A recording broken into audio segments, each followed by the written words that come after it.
সব জল্পনা কল্পনার অবসান ঘটিয়ে বাংলাদেশের প্রধানমন্ত্রীর সাথে বাংলাদেশে নিযুক্ত ভারতের হাই কমিশনার দীনেশ ত্রিবেদী তথাকথিত সৌজন্য সাক্ষাৎ করতে পেরেছেন। দর্শক, এই সৌজন্য সাক্ষাৎ একটা কলঙ্কজনক অধ্যায় হয়ে থাকবে। প্রধানমন্ত্রী এটা ভুল করেছেন তাকে সময় দিয়ে, এবং এই সৌজন্য সাক্ষাতে প্রধানমন্ত্রী যে হাসি, এটা ভিন্ন বার্তা দেয় এবং ভারতের যে আস্ফালন এবং তাদের যে ধৃষ্টতা, এটা আরো বাড়িয়ে দিবে। অলরেডি ভারত যে আচরণ করছে বাংলাদেশের সাথে, এটা চরম ধৃষ্টতা, কূটনৈতিক সভ্যতা, ভব্যতা এবং কূটনৈতিক শিষ্টাচারের সুস্পষ্ট ভায়োলেশন। একই সাথে এখানে আচরণটা কি দেখেন। প্রথমে প্রধানমন্ত্রীর তরফ থেকে বিষয়টা বলি। এই বৈঠকের নাম দেওয়া হয়েছে সৌজন্য সাক্ষাৎ, যেমন বিএনপির অফিসিয়াল পেজে প্রচার করা হয়েছে। বিএনপি চেয়ারপারসন ও প্রধানমন্ত্রী জনাব তারেক রহমানের সঙ্গে সৌজন্য সাক্ষাৎ করেন ঢাকায় নিযুক্ত ভারতের high commissioner Dinesh Trivedi. 10 August Bangladesh সময় সকালে সচিবালয়ে এই সাক্ষাৎ হয়। প্রথম কথা হচ্ছে যে ডিপ্লোমেসিতে সৌজন্য সাক্ষাৎ এটা একটা প্রতারণামূলক শব্দ। এটা বুঝতে হবে যে ডিপ্লোমেসিতে অরিজিনালি সৌজন্য সাক্ষাৎ বলতে কোনো টার্ম নাই। সৌজন্য সাক্ষাৎ মানে কি, এমনিতে জাস্ট একটু দেখা সাক্ষাৎ করতে হয়। এটা সাধারণত আত্মীয় স্বজনের ক্ষেত্রে হয়। যেমন আপনি শ্বশুর বাড়ি গেছেন বেড়াতে, আপনার যদি চাচা শ্বশুর, চাচি শাশুড়ি, হোয়াট এভার ইউ সে, বৃদ্ধ কেউ থেকে থাকে, তাদের সাথে একটু দেখা করে আসলেন, সালাম বিনিময় করে আসলেন, এটাকে বলে সৌজন্য সাক্ষাৎ। আপনি নিজ গ্রামে গেলেন অনেকদিন পর, এলাকার মুরব্বীদের সাথে, আপনার চাচা, বাবার বন্ধু, সম্মানিত লোকজনের সাথে একটু সাক্ষাৎ করে আসলেন, বন্ধু বান্ধবদের সাথে একটু সাক্ষাৎ করে আসলেন, জাস্ট সালাম বিনিময়, এটাকে বলে সৌজন্য সাক্ষাৎ। তো ডিপ্লোমেসিতে কেউ কারো শ্বশুর শাশুড়ি না, কেউ কারো বেআইন না। এখানে সৌজন্য সাক্ষাতের কোনো প্রয়োজন নেই। তাহলে সৌজন্য সাক্ষাৎ পরিভাষাটা কেন ব্যবহৃত হয়? এটা আসলে এমন বিষয় আলোচনা, যে আলোচনা সরাসরি বলা যায় না যে আমরা এই বিষয়ে আলোচনা করেছি বা আমাদের এই সাক্ষাতের এজেন্ডা হচ্ছে এইটা।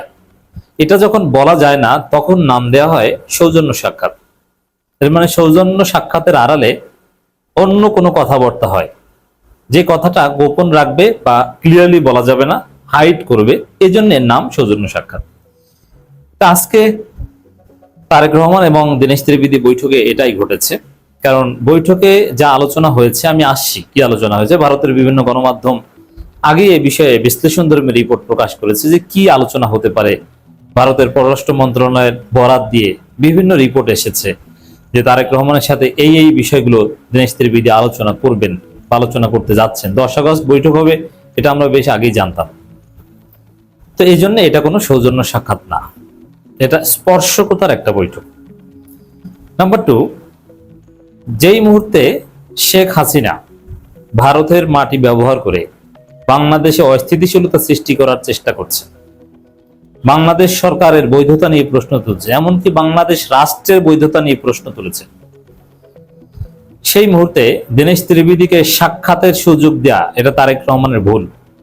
যেই মুহূর্তে বাংলাদেশের জনগণ ভারতের বিরুদ্ধে সোচ্চার, ভারতের আধিপত্যবাদী আচরণের বিরুদ্ধে চরম ক্ষুব্ধ, যেই মুহূর্তে মৌলভীবাজারে বাংলাদেশি তরুণকে গুলি করে হত্যা করেছে বিএসএফ, সেই মুহূর্তে ভারতের নিযুক্ত হাই কমিশনারের সাথে বাংলাদেশের প্রধানমন্ত্রী হাসি মুখে বৈঠক করতে পারে না।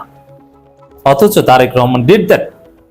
এবং বৈঠকের ছবি যদি দেখেন, দীনেশ ত্রিবেদীর হাতে হাত রেখে যে হাসি, এই হাসি আমরা দেখতে চাই।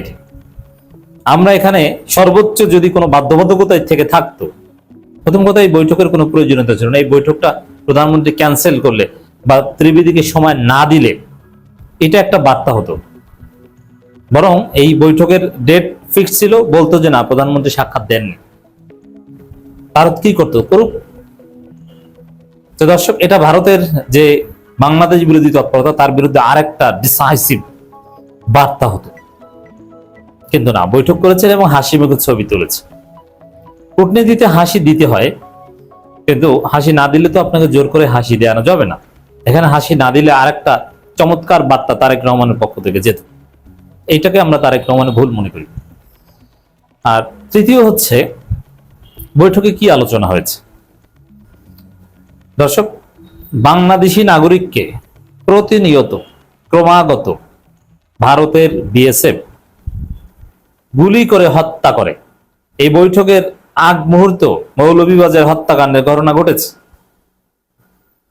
তার কোনো প্রতিবাদ তারেক রহমান সরাসরি করতে পারেননি।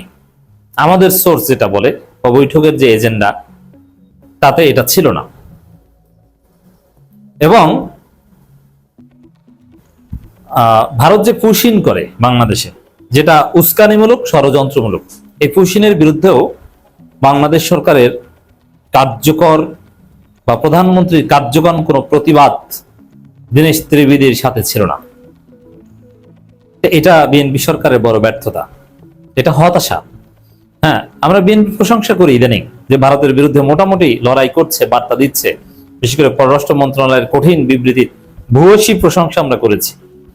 বাট সেই বাস্তবতায় পুশিনের বিরুদ্ধে কিছু বলবে না, সীমান্ত হত্যার বিরুদ্ধে কিছু বলবে না, এটা হতাশাজনক।